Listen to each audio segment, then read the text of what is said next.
Sitting down. Yes. And the what is ML? And the other's MLO. All right. And it was Melvin's 80th birthday.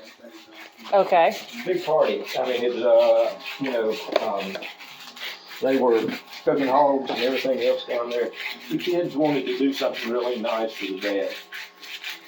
Well, Rufus was there. And Rufus, he made that, and numbered. I've got 2 of his bean shooters. What he calls bean shooters, which we call, slingshots. Right. And he would make them and carve them and put the rubber on them.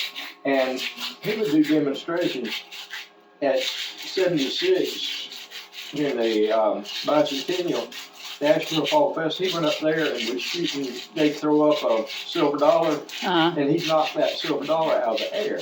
Huh. I mean, he was. So is he related to Billy Ray in any way? I'm sure he is. They're all from right that area. Now, Billy Ray was related to Melvin. So Billy Ray's place right now is in Bennett. Is that where they're from originally, down there? No. He grew up right across from the Owens Pottery there. In Seagrove. In Seagrove. That right there at where the MLO shop is before you get to Judgetown. Gotcha. Yeah, where Boyd runs now. He grew up right there. And that's where when I was working for the Owens, he was working there with ML. And, Oh, okay. Yeah, see, that's where he really gets his start, was working there. And he turned, for several years right there. And where he honed his skills. And that was a good place, because Melvin, just like that wheel over there, he made that for me. That was my first pottery wheel. Right. And the Owens special. Yeah, I just thought that was kind of funny. I think he would have liked that, knowing Melvin. But that was one of the prototypes of his wheels that he made, and it's still. I may go back to that one with Logan working here this summer. We'll see. Because I've always loved that wheel, and I redid the pan there. So it's funny, he took that and he had these aluminum cones made, and that's what changes the speed. But the clutch that's on there is from a snapper mower. Oh. Melvin was, very, very not, I always thought he had enough knowledge that he never got to, to really work with, that if he had been, if he had had 2 lifetimes, he still wouldn't have had all the things done he would have liked to have done. And he was still going strong into his 80s. To me, I learned so much from him. I'd go down there, and he might not speak to you for an hour. Okay, I knew that you told me that there was a guy that you would sit there. Oh, yeah, but, then when he got what he wanted done, he would then talk with you. You just had to be smart.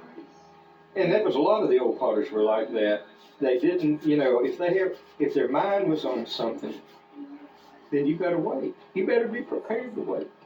But then you always. I feel bad. I should be waiting. No. I'm not.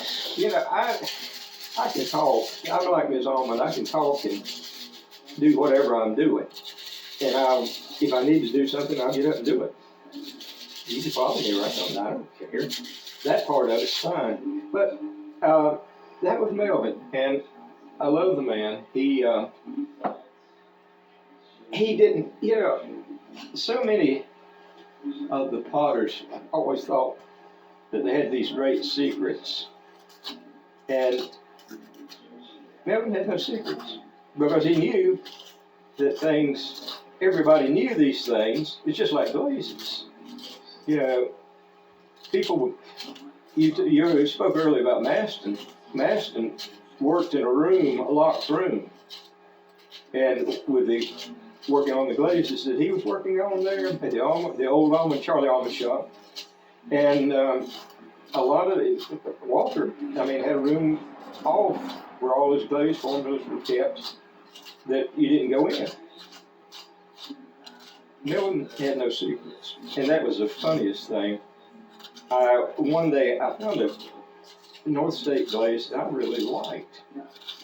And it was a bronze black glaze, just, shiny black. And it was just I thought, wow, I was so impressed. I bought a vase with a second North State stamp on it. Of course, Walter, Milton's brother, worked all those years at North State. He inherited from the Coopers then after their death, but they had to change. He changed the name to Pine State, and then finally he just started signing everything W.N. Owens.